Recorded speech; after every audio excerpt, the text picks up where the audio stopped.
아침을 여는 뉴스7 8월 27일 오늘의 주요 소식입니다. 포스코 케미칼이 OCI와 함께 배터리 핵심 소재인 피치의 국산화에 나섭니다.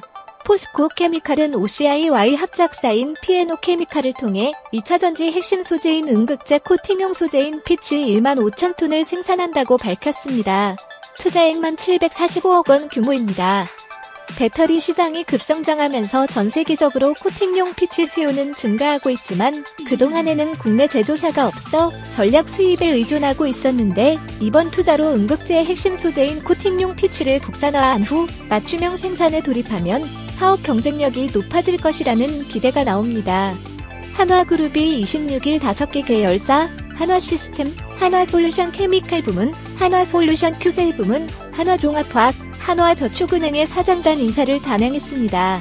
불확실하게 급변하는 경영 환경에 대비하기 위해 예년보다 한 달가량 인사 시기를 앞당긴 것으로 알려졌습니다. 최광호 한화건설 대표이사 사장은 부회장으로 승진했고 한화시스템의 방산부문장을 맡고 있는 어성철 부사장도 사장으로 승진했습니다. 김희철 한화솔루션 큐셀 부문 대표는 한화종합화학 대표이사로 한화솔루션 케미칼 부문 이구영 대표는 한화솔루션 큐셀 부문 대표이사 사장으로 자리를 옮겼습니다.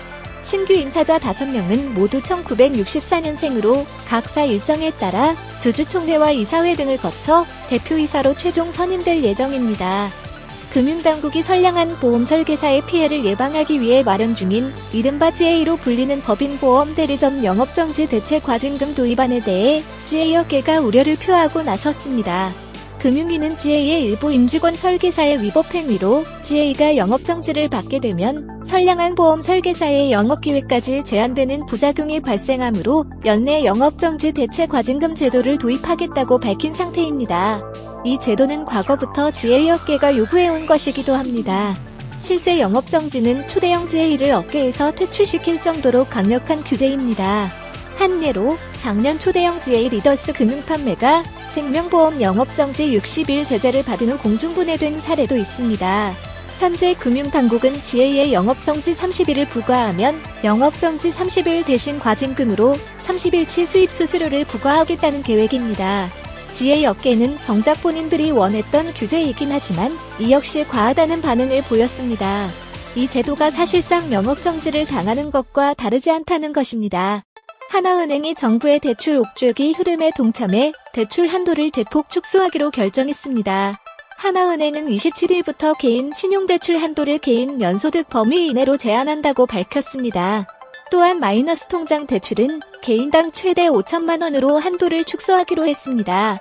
이번 조치는 신규, 대환, 제약정, 증액권에만 적용하고 만기가 도래하는 기존 여신의 기한 연장에는 적용되지 않습니다.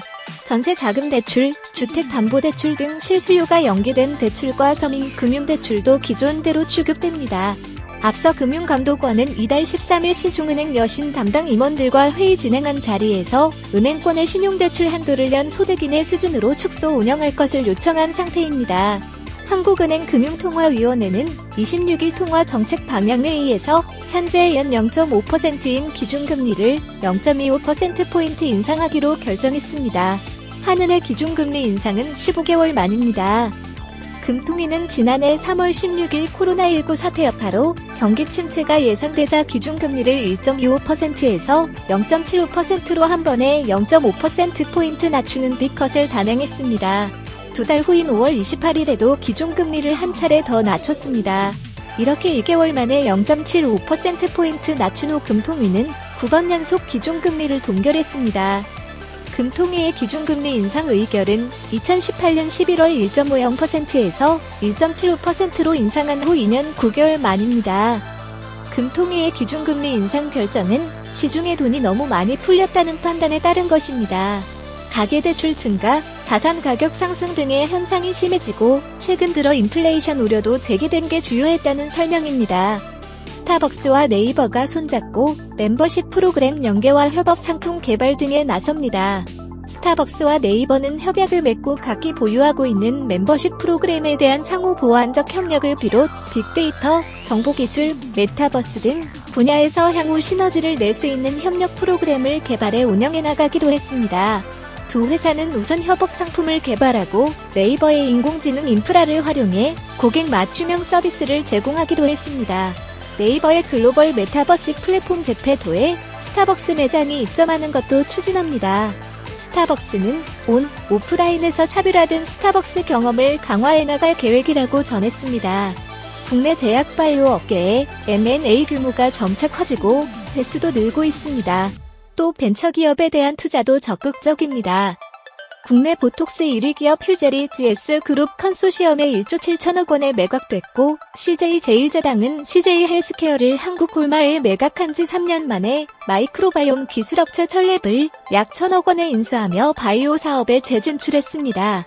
M2에는 신라젠을, 셀트리온은 영국 익수더테라퓨틱스의 최대 주주가 됐습니다. 일동제약은 지난 7월 신약 개발 벤처기업인 아이리드 BMS를 계열사로 편입시켰고 대웅제약은 벤처기업 육성을 위해 엑셀러레이터 등록을 마쳤습니다. 업계에서는 포스트 코로나 시대를 맞아 이 같은 미래의 신성장 동력 확보를 위한 기업 행보가 계속 이어질 것으로 전망하고 있습니다. 기사와 관련한 더 자세한 내용은 데일리 동방 홈페이지에서 확인할 수 있습니다.